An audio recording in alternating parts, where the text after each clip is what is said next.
full and nothing hurt. Why is it spicy? My shoulders, yeah. I'm gonna rip his fingers off one by one.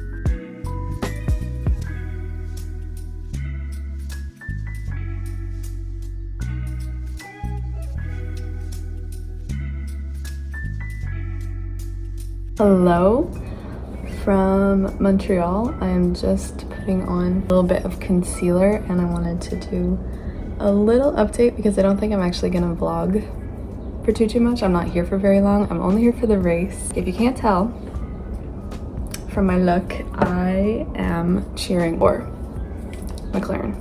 Really just Oscar. Incredibly excited.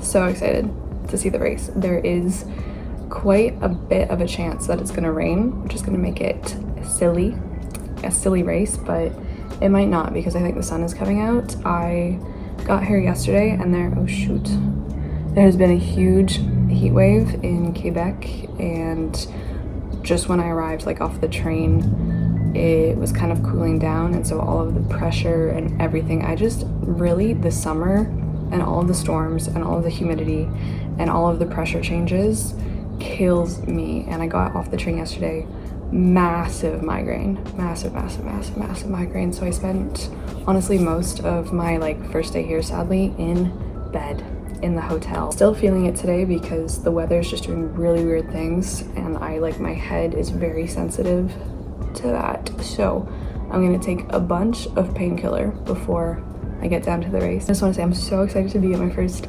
F1 race. I'm sitting at turn 1. It's just very exciting right now because at the start of the season, things were just kind of going along as normal with you just want to cover up the number 1 place, which is always Max, and then kind of see what happens. But at this point in the season, things are changing. And as of right now, today, Russell is on pole and Piastri is 4th. Starting 4th. We'll see what happens, but yeah, I know that quite a few of you actually are F1 fans, and there seems to be quite a bit of overlap of F1 with the book world and booktube, and it's just interesting. I might just leave my hair like this. I think it's gonna rain, so I just went and bought a poncho, so I don't think anything really matters anyway. Let's go.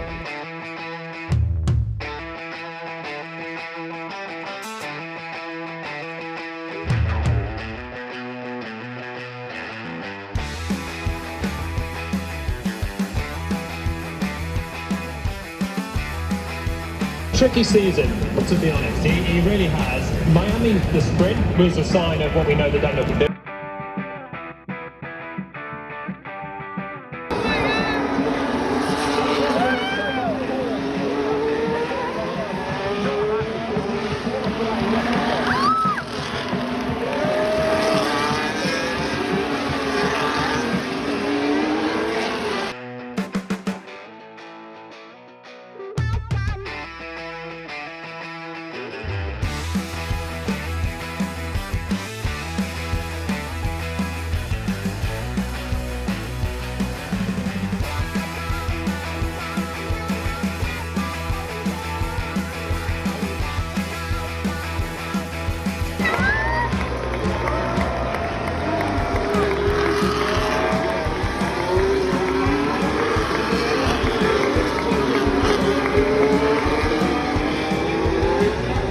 Verstappen on the first line. Les rouges s'allument.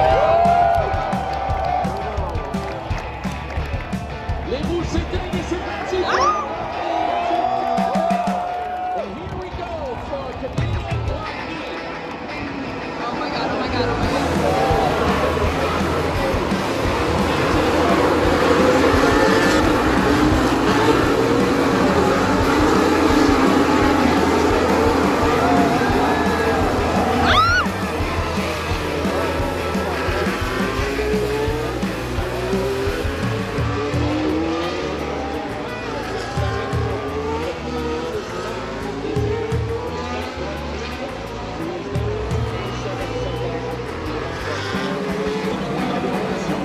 C'est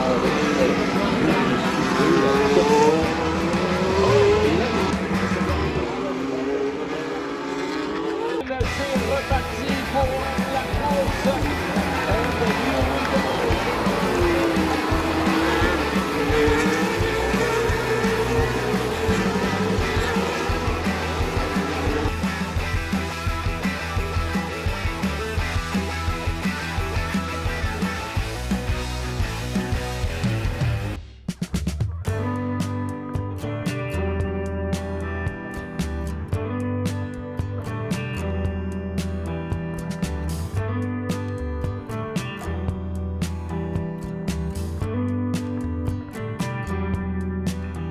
He moved like a magnet, wearing holes in the carpet, counting steps to the back porch, same song from the screen door.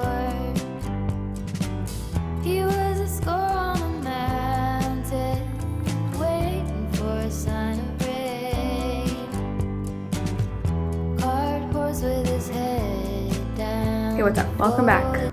Welcome to a weekly vlog. I have no concept of how to start this. I just uploaded a video like an hour ago of my monthly TBR for June, so that is up, which is great because I'm currently sitting in like a pile of packages, books, unwrapped books. It's books I'm currently reading, books I need to read. Like, it's just a little bit insane, so I don't know where to start. Today is like the 11th of June, just the 2-year anniversary of getting Calcifer for the first time. So he's been in my life for 2 years now, which is just so crazy. I love him so much. I wish I could say that I did my nails orange in honor of him, but it's actually because I've just come back from Montreal from the Formula 1 race, and it was just so fun. I have no idea if you're gonna see the Newfoundland footage before this clip, after this clip, if it's gonna be in a separate vlog. I have so much random footage that I need to do some, like, just, I wanna make a narrative out of it. I would like to write a little bit about Newfoundland because I was so inspired while I was there to write about everything that I was seeing and experiencing, and so I'm not really sure how I'm decided to like structure that vlog footage yet, so I have no idea. My mom and I had a fantastic time. I did see my first iceberg, I saw whales, and I saw puffins. It was just incredible, so fun. I highly recommend you check out the beautiful, wonderful province of Newfoundland and Labrador. Would love to go to Labrador, did not get that far north. Maybe next summer. And the race, so incredible, so incredible. I had such a good time. The weekend was so fun. I was sitting at corner 1, turn 1. I was sitting at the center corner. It was such a good race because it was just so stupid. It was such a silly race because it poured like literally on lap 1, and then it dried up and the sun came out, and then about halfway through the race it started pouring again. So it was just so silly. So many people were going off. Poor Logan. I was really hoping Piastri was gonna get on the podium, and he almost did, but the Mercedes were just surprisingly quick this weekend. We're not gonna talk about the Ferraris. What are they doing? Couldn't tell you. I'm not a Ferrari fan. I love honestly watching all of the drivers and all of the teams, but I'm not particularly partial to Ferrari. So like seeing the clown show happen in real space, live, like right in front of my eyes, was interesting. Really fun race, and now I just want to go to every single one. I was a little bit nervous about going because I haven't been to like an event in a long time, especially not one that is like loud and there's a huge crowd, and I was just worried about being among that many people, like in the stands. I didn't know if people were gonna be like quite rowdy or what, but like it was so chill. Like the crowd in Montreal was just so chill. Vibes were good is all I'm gonna say. I didn't know what to expect. I've never been to a race. It was just like very nice, and people were talking to each other, people were laughing, cheering, memeing on poor Logan Sargent. 10 out of 10 would go again. I did get to speak French to some people. I did get to use my French, which was nice. Like, it just made me so happy seeing the cars come out and seeing them drive around and seeing the drivers' little heads and their little hands. It was just wonderful. Didn't get anything there. I only got one thing from like the race, and this isn't for me, this is for my dad because he wanted a McLaren shirt. My nails aren't really the McLaren, no, they're not the McLaren color at all, but that was the closest I could get. So I got him this one. This is the back, and this is the front. I have been reading a lot. I've been going through so many books. I'm not going to mention any of the audiobooks. I only have like the physical books here, but I finished Lighthouse Keeping. I should have packed like all of the books that I was thinking about bringing to Newfoundland. I should have shoved them all in my suitcase because I ended up having room, and I ended up not buying a single book in Newfoundland, principally because of the lack of bookstores. Newfoundland, I love you to bits and pieces. You are gorgeous. You are like so many places I've been merged into one with the most beautiful people that I've ever met, seriously, on the planet. But goddamn, could you get some more bookstores? You get some more bookstores in you, please. Maybe I should just move. Maybe it was my sign to move there and open up a bookshop, because kind of outside of St. John's, slim pickings. I finished Lighthouse Keeping, which I brought with me. I finished Persuasion, which is in my bedroom, which I brought with me. I'll talk about this in my wrap up. I just wanted to say that this was the absolute perfect book to bring with me. I highly, highly recommend Jeanette Winterson. I ended up coming home and tabbing a few because she's just such a good writer. She's such a good writer. Our business was light, but we lived in darkness. Darkness came with everything. It was standard. My clothes were trimmed with dark. When I put on a sou'wester, the brim left a dark shadow over my face. When I stood to bathe in the little galvanized cubicle, I soaped my body in darkness. Put your hand in a drawer, and it was darkness you felt first as you fumbled for a spoon. The darkness had to be brushed away or parted before we could sit down. Darkness squatted on the chairs and hung like a curtain across the stairway. Sometimes it took on the shapes of the things we wanted: a pan, a bed, a book. Sometimes I saw my mother, dark and silent. That first night, he cooked the sausages in darkness. No, he cooked the sausages with darkness. It was the kind of dark you can taste. That's what we ate. Sausages and darkness. The only book that I bought in Newfoundland, I didn't buy it. I actually got this at the airport because I flew into St. John's and then we flew out of Deer Lake, which is more north. And at the Deer Lake airport, which is so small, it's kind of literally just one room, and like you actually don't go through the security of the airport until you're called to go through security, because once you're through security, that's kind of it. Like you're gonna get on the plane, and there's nothing in that room. It's kind of just one big waiting room. So they have I guess like a little library box, but it's just kind of bookshelves in the lobby where it's like take a book, leave a book kind of thing. And I picked up Slaughterhouse-Five by Kurt Vonnegut. So I've never read Slaughterhouse-Five. This is a very tiny little battered copy, but this was the only book that I saw that I was like interested or knew that I wanted to read. So I picked this up and I read this in one sitting at the airport before boarding because we were delayed. I got through this whole thing. What I will say is that I wish I hadn't read it in one sitting. This is not my first Vonnegut. It's my first Vonnegut as an adult. I should not have read Vonnegut in high school. I saw this quote on Tumblr ages ago when Tumblr was like a big thing, and I was obsessed with it, and I didn't know it was from Slaughterhouse-Five, and I turned the page to this and I was like, oh, everything was beautiful and nothing hurt. Anyway, so I'm gonna talk more about this in my wrap up, but this is now here with me, and I guess whenever I go back to Newfoundland, I need to leave a book at the airport because I didn't have anything to leave. So if anyone is going to Deer Lake, please leave a book there for me, because I took Slaughterhouse-Five and I didn't leave anything like a bad person, but I was desperate to read. I do have a book haul. I am also in the middle of a stupid number of books. Let's just do the haul first, because I've had these packages sitting here waiting to be opened for a while. Not all of them are books though, so I'm gonna just open. I just like put all my packages in a pile so we could do kind of a little unboxing. So this one is from Sephora. Oh my god, it smells so good. It's so small. I need to convince myself to buy the bigger bottles, but it's just kind of like expensive and I don't want to. But this is the shampoo that I've been using pretty religiously for the past few months. I love it. Like, this has done wonders for my hair. It's hair wash day, so please, you know, the wonders aren't in the room with us right now. This is the Wet Detox shampoo, and it does smell good. And then I have a package here of the books that I was supposed to take with me to Finland, but they didn't arrive. But they're here now, and the problem is that I don't want to read them now. I only wanted to read them out in nature on the East Coast. Oh, they're so cute. So, oh my god. I said that I was gonna get Anne of Green Gables in a new edition, so I got the vintage Canada ones. I really like these. Do I like the font? I don't like the font. Oh, but she smells good. These are the copies that I wanted to like annotate and tab and all of that stuff. And I also got the second book, which is Anne of Avonlea. So these are just kind of gorgeous, honestly. Look how beautiful. Ooh. Oh, I don't get it. This one is floppy, but it doesn't smell good. And this one is not really that floppy. They smell great. Those are the two books that I got. So happy to have them.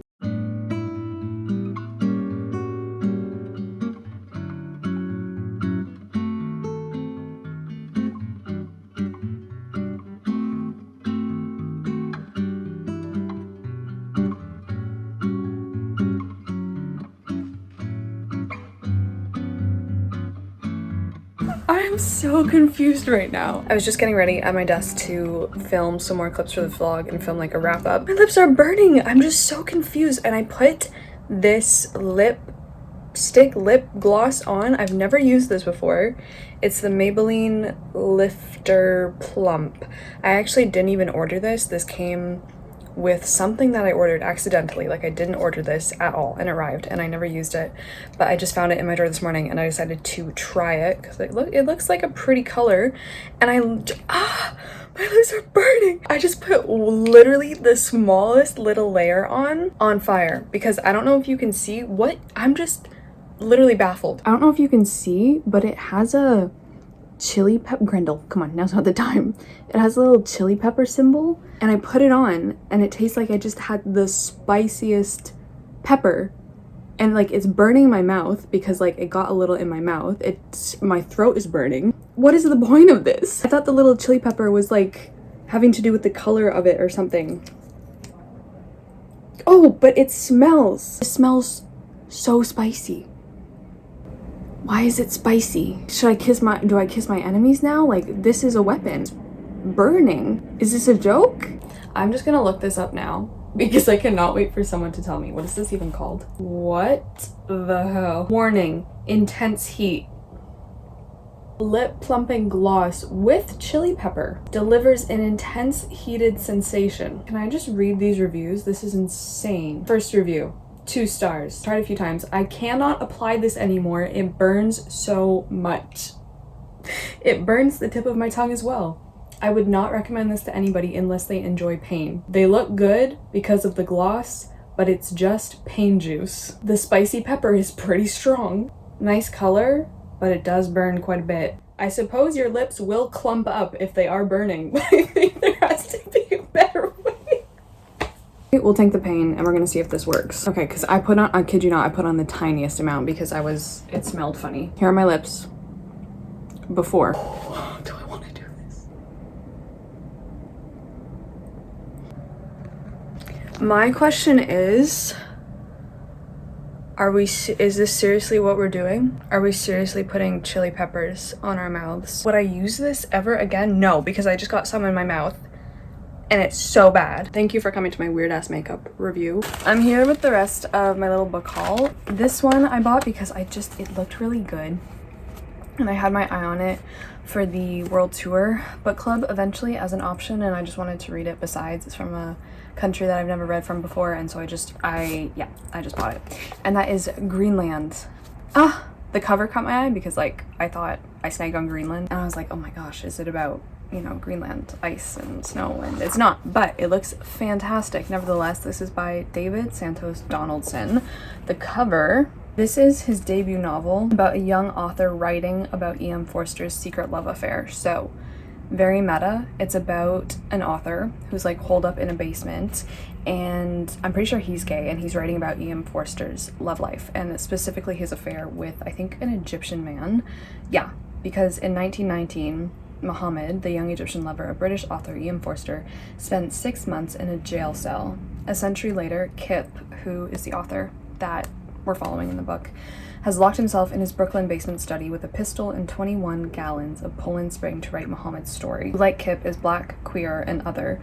As Kip immerses himself in his writing Muhammad's story, and then Muhammad himself began to speak to him. This just looks so good. I was flipping through here and I was like, this writing is looking absolutely electric. I am really, really eager to get into this, especially because I know very little about E.M. Forster's life and just about the people obviously in it and the people who suffered for him, because like I don't think Ian Forster, did Ian Forster ever go to jail? I don't think he did. The sun, there's just, I can't win right now, sorry, just gonna have to bear with this.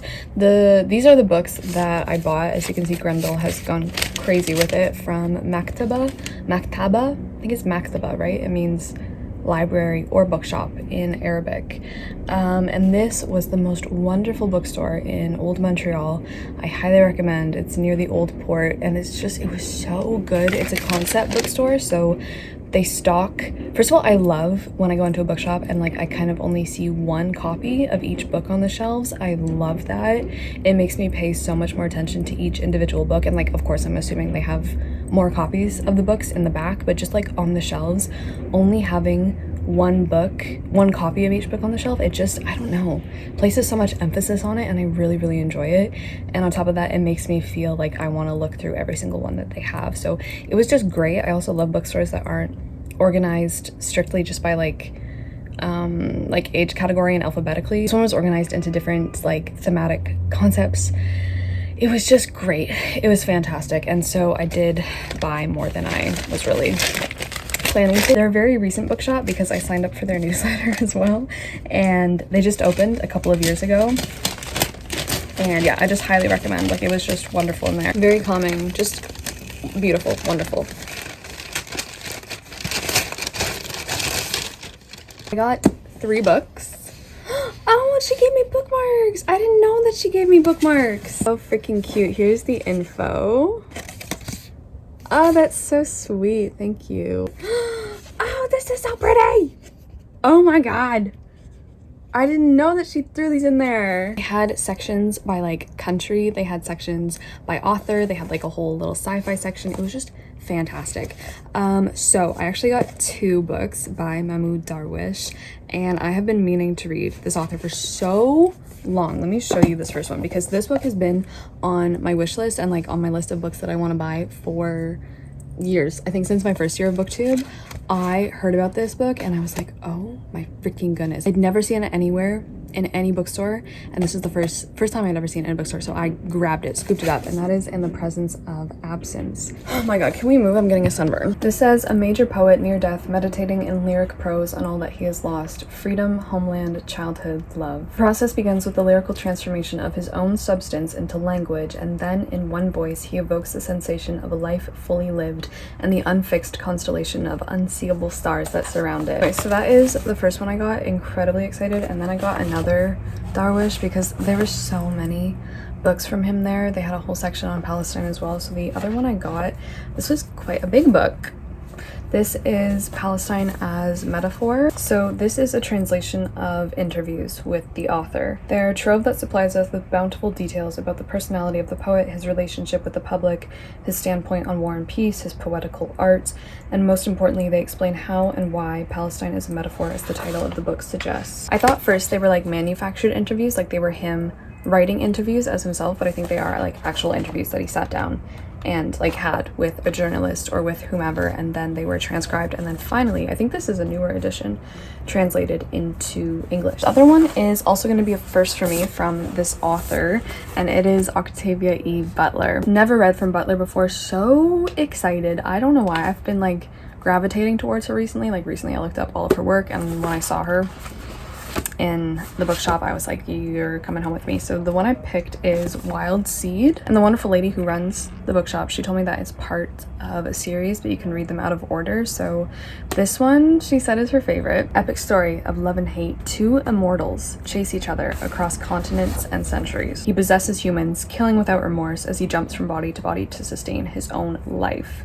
With a lonely eternity ahead of him, he breeds supernaturally gifted humans into empires that obey his every desire. He fears no one until he meets Anyawu. Apparently this jumps from like 17th century Nigeria to 19th century United States. Discovered that I really love novels, or like I typically love novels where we have like immortal figures or gods talking to each other and like their struggle with each other. I'm thinking like Interview with the Vampire. I love the discussions that are had in that book. I just feel like books like that, I just really gravitate towards. Give me the gods talking to each other about how freaking lonely they are, and they live forever, and their like struggle and their power struggles, and I'm just like, yes. The last of my book haul, finally. Oh my goodness.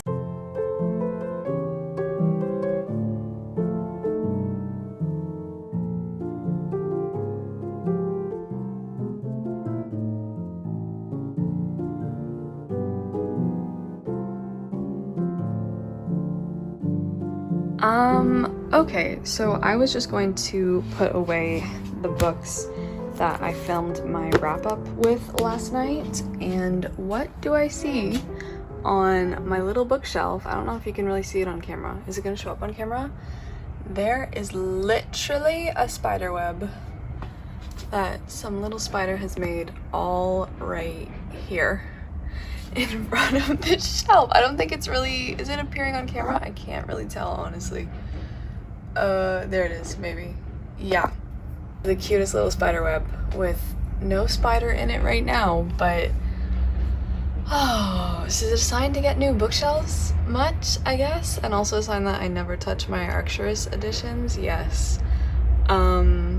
I guess I'm just gonna leave this here. I don't really want to wreck it on them, but I also don't really want spiders in my books, to be honest with you. But this is just a little tiny spider web. I don't know what he thinks he's gonna eat because there's really no bugs in here at all.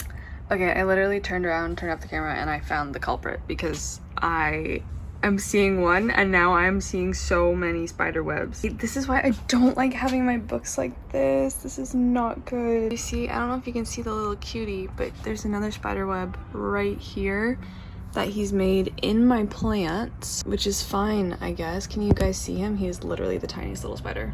He's that thing. I went for a big long walk in the sun yesterday and put sunscreen pretty much everywhere except for my shoulders. Yeah, it is painful. It is. I just got done having breakfast. Just let Grendel out. I don't know if anyone else has a cat that acts like you don't feed them, no matter what it is that is being consumed that I'm eating. Grendel is like no manners, no decorum.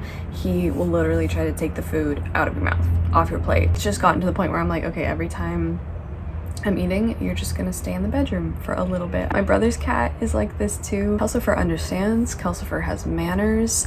He doesn't really care if you're eating, and if he is interested, like, he's the kind of cat who will come up and you can like trust him usually to sniff everything on your plate and like not touch a single thing. It is Monday today and I didn't manage to finish, look at how close I am to finishing each of these books. I didn't manage to finish anything that I'm currently reading over the weekend like I wanted to, so I think today, honestly, it might be triple points. I might be going for a hat trick today because I think hopefully I should be finishing each of these today. So I thought I would tell you about what I'm currently reading, my feelings on them right now, and then I guess at the end too, when I finish them, hopefully today, what I think of them. I've been reading the longest on here, I guess The Two Towers, which I am filming like a whole separate Lord of the Rings vlog for, so I won't speak too much about this other than to say that I am loving it. I am 638 pages through the entirety of Lord of the Rings. I have Twisted Games on the Go by Anna Huang. I've been reading this for like a little over a week or something now. I am 340 pages through, so I have, what do I have left on this? Almost 100 pages exactly left on Twisted Games. Sunburn is looking bad. I'm just gonna wear tank tops for the rest of eternity, I guess, until this heals, because anything that touches it is just so painful. Twisted Games, 340 pages through. I don't think I've talked about this in a vlog, but I did talk about it in my TBR. Long story short, because let me tell you, this is way too long. Wait, why is this book 440 pages? For a contemporary romance, why is it 440 pages? Disgusting. The premise in this one, this is part of a series, you can read them out of order or you cannot read them at all, which is what I would advise you to do. We follow Reese Larson, who is a stoic, broody, and arrogant elite bodyguard for Bridget, who is a princess of a made-up European country, and she's like 21 or something when the novel starts. Why are there so many time jumps? Like, this novel, I think there's a note on it. The story takes place over 4 years and includes several time jumps, especially in part 1, in order to bring us to the present. I don't like it when authors explain things. If you need to explain, I feel like if you need to explain something, you've done something wrong. And it just doesn't make good sense. It's awkward. It's frankly just dumb. He is Bridget's bodyguard. They don't get along in the beginning because he takes his job way too seriously and he kind of prevents her from having like fun and like living a normal life the way that she wants to, because she is not in line to be the queen of the kingdom until her brother abdicates to marry a commoner for love, because he was going to be the king of Eldora or something. There is a 10-year age gap between them, but like Bridget is the younger one and Rhys is like the one in his 30s, but it really reads like he just, oh god, just the things that he says, he's kind of just a big rage machine. Rude and abrasive and aggressive is a very good word, and that is just, it's just not it. He really reads like he's the one in his early 20s, the way that he thinks, the way that he talks, and like Bridget very much reads like the more mature person in the relationship. There's a lot of spicy, I guess, scenes. I don't know what I would rate it on the spice-o-meter. Fetid, putrid, it's giving me the ick. Rhys always talks in like, for example, if he's like, do you understand? If the sentence is like, do you understand? It will be like, do period, you period, understand. And he's like always talking like that. It's very much also slotted into the trope of like, touch her and I'll kill you. Is that what it's called? One of those. Just like, man, get out of your stupid fantasy land. This is what I'm saying to someone like in a fantastical romance, shall we say. It's just, get a grip, get a grip. She is going out on like cute, nice, fun, be it maybe kind of boring dates with like honestly just gentlemen of different noble families. Like they're going ice skating. Is over here like his inner monologue is like, I'm literally gonna skin this man alive. I'm gonna rip his fingers off one by one. I'm gonna pluck out his eyelashes because like he held hands with Bridget or something, or like they skated together, and it's just like, get a grip. Part I am now, I took a little break so I could update you. I also think it's really funny that my bookmark is, the one I picked is page is just a number and it's like an age gap. Okay, anyway, but I've just hit the third act miscommunication. It's not really miscommunication, what would I call it? I also just hate this because the part where I'm at now, Rhys is off getting drunk, getting absolutely smashed drunk, because Bridget has just told him that they can't be together, they need to call off their relationship because like she has to marry someone of nobility. Like the scene before that is just so gross, the way that like she knows she's eventually gonna break off their relationship, but everything that she tells him leading up to it, like literally seconds, minutes before telling him that they're breaking up, she's breaking up with him, and like what they do, what she says to him, it's just like very manipulative and gross. But then this, it just, everything is off, everything is just off. There's no semblance of like reality in this relationship. I'm like, Bridget, you're kind of acting like scum right now. But then the next scene flashes to Rhys getting drunk, being like, oh my gosh, this is my fault, like I've done something wrong, this is my fault, even though he's the one who's been like, no, like I'm gonna fight for our dog shit relationship no matter what, and I'm not gonna, you know, because she also wants to be with Rhys. He's like, I'm not gonna let you marry someone you don't want to marry, we're gonna figure this out together. And then she just kind of does gross things the scene before, and now he's like, oh man, it's my fault. Other book that I am literally so close to finishing is 10 minutes 38 seconds in this strange world. I was really liking this, and then someone commented on my TBR being like, yes, it's a great book, but just be prepared when it turns and becomes a completely different book. And I'm like, what are you talking about? Now I know. And I just, the thing that I don't like about this book ultimately is the structure.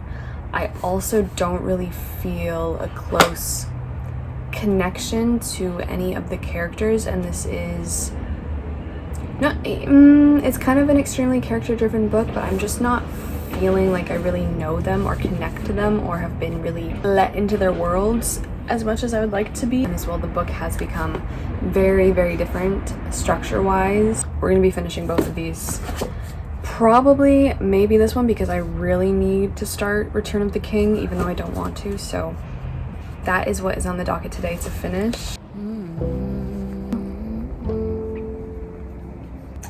Brenda, are you always hungry? Oh, hello. Where is the line between dreaming and feeling? It's 4 o'clock in the evening.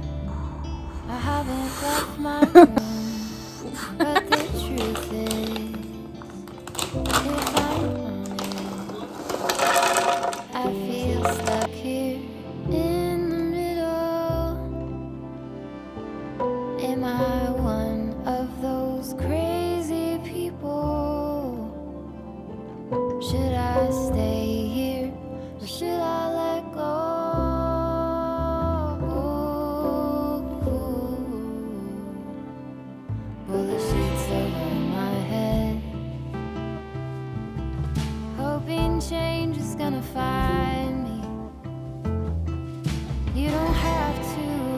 It is much later now. I actually went to a yoga class this afternoon around actually dinner time, which I haven't been to in a really long time, so it's just nice to be back. But I did finish one of the books that I was talking about. I finished 10 minutes 38 seconds, and now I am trying to finish up Twisted Games. So please join me as we finish this book.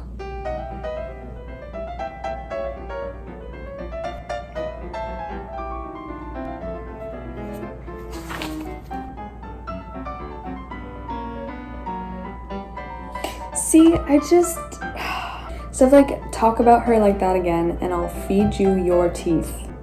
I'd never been in love, never wanted to be in love.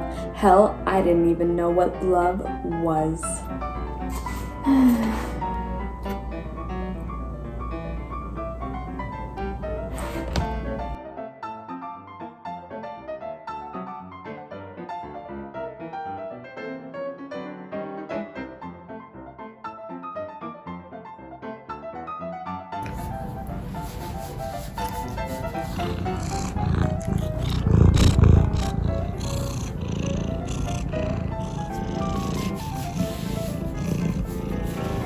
Slowly losing my mind. I have been entering all of the responses into Excel for your favorite books because I put up the poll. It is taking, well, actually I started last night, so it's not taking that long because I've already inputted manually 1,300 votes. So I currently have 1,302 of your votes in. The results this year are quite different because I asked this question to you 3 years ago and it remains still my top video on my channel in terms of views, so I thought it was high time to do another one, and I'm asking obviously a lot more of you now. We're already over 1,000 votes in, so this is just, I'm like losing my mind. I'm trying to hit at least 2,000. I'm pretty sure I got a lot more than 2,000 responses, but I just don't know how long I can sit here and do this. I kind of just want to sit here and hammer them all out until I get to 2,000 votes, because every time I go away I like lose my place and I have to keep screenshotting and then scrolling through a bazillion responses. So let's just keep typing. I've got my little playlist on, I've got a little bit of coffee, and maybe I'll break soon for dinner. This video is gonna get made or I'm gonna lose my mind.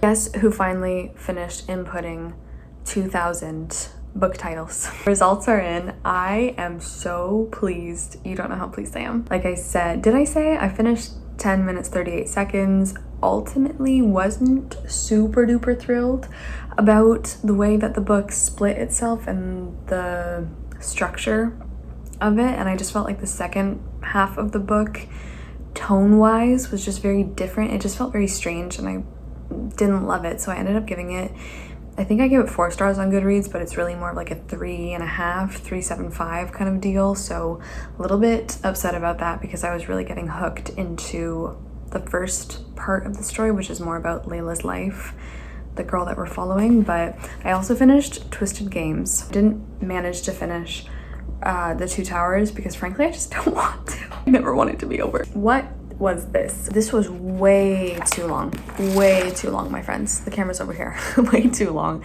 Why was this the way that it was? This was 440 pages. I do not like Reese. I do not like this man. I do not like green eggs and ham. Also, he's like a Navy SEAL, an ex-Navy SEAL at this point, and now he's an elite bodyguard for elite people, I guess. But like the way that his mind works, I'm just like, who let you into the Navy SEALs? They have tests. This man, seriously, he's a homicidal maniac in the making. Loose cannon. I do not recommend. What a way to end off the week. I am so tired. My sleep schedule is destroyed. It's not good. This has been a pretty rough week, anxiety wise. It always is when I come back to the big city after a time away, and like sometimes I just feel like it's honestly, even though I know it's probably not true, but I just feel like it's honestly better not to leave at all, because when I'm here for a while, I get used to it, I calm down into it, I ease into it, I start to go with the flow, even though, like I've said before, I don't ever want to get used to living here because this isn't the way that I want to live. But just like for my nervous system, after I've been here for a while, it helps. But when I'm away, and like now that I've been away to Newfoundland and then even just going to Montreal for the weekend, even though I didn't really like Montreal because it's just another big city, but just being away in Newfoundland and having that like peace and very, very kind people and just like open space and not feeling so caged in, now coming back here, it really, like, it's just a thing, and I know that it happens now, but it doesn't make it that much easier to deal with because the panic attacks come back when they haven't been around for a while. I've been doing so well with my anxiety, but the first week back here after being on vacation or when I go home to visit, it's the same thing. I feel like a wild animal. I feel like a wild animal in a cage being chased by a bear or something, and it's just so bad, and it takes me a long time to like get back into it. So yeah, I've been having a pretty rough week mental health wise, feeling very, very, very, very anxious and cooped up. It's a lot for my brain, all of the people, all of the noise, all of the sounds, all of the stimulus. It's not for me, darling. Hoping next week I can just settle into it a little bit more. Working out has been a big, big help. I did really like going to the yoga class, so I'm gonna keep doing that, going back to the yoga studio. Let me tell you, I'm so sore after that. I'm so happy that I decided to go because I kind of had to hype myself up to go back to yoga classes again, but it's like day 2 and I'm still very, very sore because the classes there are pretty intense and they're almost an hour long. So I have my little man here and it is almost 11 p.m. right now, but I still want to edit a bit of this vlog and I still want to shower and I still want to do a bunch of stuff. I'm just so tired. I think this vlog has been very long. I hope you enjoyed it. I would love to get back to making longer vlogs, so I think I'm gonna sign you off here, right here, right now. Until then, I love you guys so much. Thank you so much for watching. I really, really hope you're taking care of yourself and having a good evening, night, day, morning, whatever it is. So yeah, ciao.